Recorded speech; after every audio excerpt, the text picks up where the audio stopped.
আমরা মায়েরা চাইলেই কিন্তু ঈদের আগের দিন মেহেদি দিতে পারি না, আর দিতে চাইলেও কিন্তু এই মেহেদিটার কিন্তু রং কিন্তু থাকে না। তো সব কাজ যেহেতু আমাদের হাজারো কাজ থাকে, তো সব কাজ কাম শেষ করে কিন্তু মেহেদি দিলে মেহেদির কালারটাও দু চার দিন থাকে, নাহলে এই মেহেদি পরে তো একটু কাজ করলে কিন্তু মেহেদির কালার নষ্ট হয়ে যায়।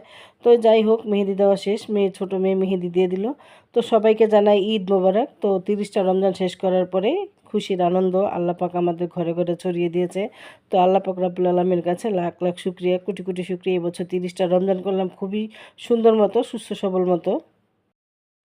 তো আজকে হলো চাঁদ রাত। তো আমি চাঁদ রাতে কিন্তু রান্না বান্নাটা শেষ করে রাখি, সেমাই রান্না করি, যা যা টুকিটাকি রান্না করা থাকে সব কিছু রান্না করে রাখি, মাংসও রান্না করে রাখি। কারণ ঈদের দিন সকাল কিন্তু আসলে টাইম পাওয়া যায় না, একটু ঘুমের থেকে উঠতে উঠতে নামাজে সবাই নামাজে যাবে সেই প্রস্তুতি করতে হয়, ঘর দুয়ার গোছগাছ করতে হয়।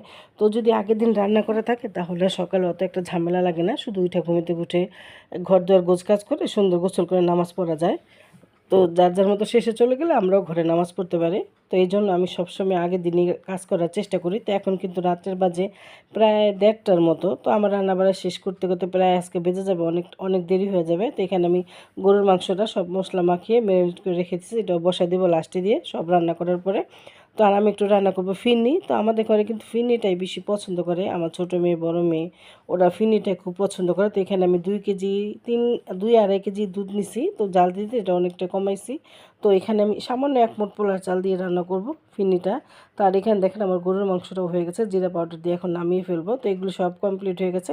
তো সকালবেলা ঘুম থেকে উঠে আমাদের এই যে হাজিরা নামাজের জন্য তৈরি হয়ে গেছে। তো এই তো আপনাদের ভাইয়া আর আলিফ ইয়ামিন তারা নামাজের জন্য তৈরি হচ্ছে। তো এবারে এই আমরা যেখানে থাকি সেখানে জামাত শেষ হয়ে গেছে, এই জন্য এখন যাবে বাইতুল মোকাররম।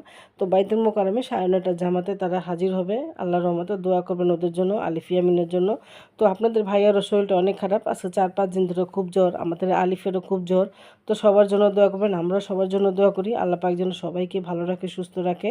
তো সবাই সবার জন্য দোয়া করা উচিত, কারণ আমরা মুসলমান, মুসলমানের জন্য দোয়া করবো, এটাই হলো সত্য কথা। তো আল্লাহ পাকের কাছে আমরা লাখো কোটি শুকরিয়া। যেই বছর রমজানগুলি খুব সুন্দর মতো কেটেছে, আর অনেক দিন পর কিন্তু 30টা রমজান হয়েছে, এটার জন্য আল্লাহর কাছে লাখ লাখ শুকরিয়া। আমরা যত শুকরিয়া আদায় করি তারপরেও কিন্তু কম, কারণ আল্লাহ পাকের রহমত আমাদের উপরে অনেক। আল্লাহ পাকের রহমত না থাকলে আমরা হয়তো বাঁচতেই পারতাম না। তো এই তো এখন আমার খিচুড়িটা হয়ে গেছে। তো আজকে ওরা পোলাও খাবে না, ওরা খাবে হলো ভুনা খিচুড়ি। তো ভুনা খিচুড়ি রান্না করতে করতে আপনাদের ভাইয়া নামাজ পড়ে চলে আসছে। তো এখানে সবাইকে সালামি দিতেছে, তো আমাকেও সে সালামি দিবে। তো এই জন্য ভাবলাম একটু আমিও বসি সামনে, তো দেখি আমাকে কি করে। তো দেখলাম যে না, সবাইকে দিল, তার সাথে সাথে সবার হাতে তার দিতে দিতে তার টাকা শেষ। তো দেখলাম যে আমাকে দিল না, তো পরে দিয়ে দেখি যে না, সে টাকা বের করে পরে আমাকেও দিল। তো আসলে সালামি 1 টাকা হোক আর 2টা হোক, তাতেই আমি খুশি, তাতেই আলহামদুলিল্লাহ, আল্লাহর দরবারে লাখ লাখ শুক্রিয়া। যে সবাই দোয়া করবেন আমার পরিবারের জন্য, সবাইকে যেন আল্লাহ ভালো রাখে, সুস্থ রাখে। তো আসলে কি, টাকা পয়সা আসলে কিছুই না, হাতের ময়লা আজ আছে কাল নাই, পৃথিবীতে কিছুই থাকে না। শুধু সাদা কাপড় নিয়ে কিন্তু পৃথিবী থেকে বিদায় হতে হবে। তারপরে মানুষ আমাদের এত অহংকার, কেন অহংকার সেইটাই আমরা জানি না। তো আল্লাহ পাক প্রত্যেকটা মানুষের হৃদায়ত দান করুক, তার সাথে সাথে আমাকেও হৃদায়ত দান করুক।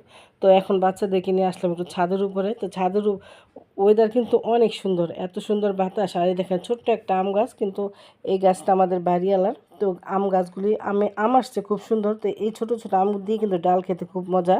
তো একটু ভিডিও করলাম, আপনার সাথে শেয়ার করলাম। তো খুবই খোলামেলা বাতাসের জন্য দাঁড়ানো যাচ্ছে না। তো সকাল কিন্তু একটু বৃষ্টিও হয়েছে আজকে ঈদের দিন। তো আসলে কতটুকু শেয়ার করতে পারলাম সেটা জানি না, তবে পরিবেশ ওয়েদার মিলে আমার কাছে তো খুব ভালোই ছিল। আর ঈদের দিন এখন যে নিচে যে খাওয়া দাওয়া করবো, কারণ কি ঈদের দিন তো আসলে তেমন বাইরে বের হওয়া যায় না, বের হইতে হইতে হয়তো 2 দিন পরে বের হবো আমরা কোথাও যাব। তো আর এখন তো মেঘলা মেঘলা আকাশ, আপনাদের ভাইয়ার শরীর ভালো না, আমাদের আলিফের শরীর ভালো না। তো দেখি আলহামদুলিল্লাহ কোথায় যাই। তো এখন আমরা খাওয়া দাওয়া করবো। তো আমি কিন্তু গতকালকে শুটকি ভর্তা বানায় রাখছিলাম, আমাদের ঘরে ভুনা খিচুড়ি আর শুটকি ভর্তা হইলে আর কিছুই লাগে না। তো আমি একটু এখন শুটকি ভর্তা দেখাবো। আর আমি যে ভর্তাটা করে রেখে দিয়েছিলাম, এটা আমার মেয়েরা দেখে নেয়, না হলে কিন্তু কালকে এটা শেষ হয়ে যেত। আমার মেয়েরা আবার অনেক শুটকি ভর্তার পাগল। তো এই তো শুটকি ভর্তা দিয়ে এখন আমি আগে ভুনা খিচুড়িটা খাবো। আর গরম গরম খিচুড়িটা কিন্তু শুটকি ভর্তাই অনেক মজা। তো খাবারটা কেমন হয়েছে সবাই কমেন্টে জানাবেন। তো আর এই তো এখন ঘরে বসে বসে কী করবো, খাওয়া দাওয়ার পর ঘরে একটু বসে বসে টিভি দেখবো, কারণ টিভি ছাড়া তো আর কী করার আছে। বিকালবেলা একটু চা। তো ঈদ কে কেমন কাটালেন সবাই জানাবেন। আমাদের তো ঘরেই শেষ হলো ঈদ, বাইরের চেহারাও দেখি না এখনো, মেহেদিও পরি নেই, হাত ফাঁকা। মেয়ে দিয়ে দিবে। এখন নাস্তা করলাম, এখন একটু চা খাবো, সবাই একসাথে।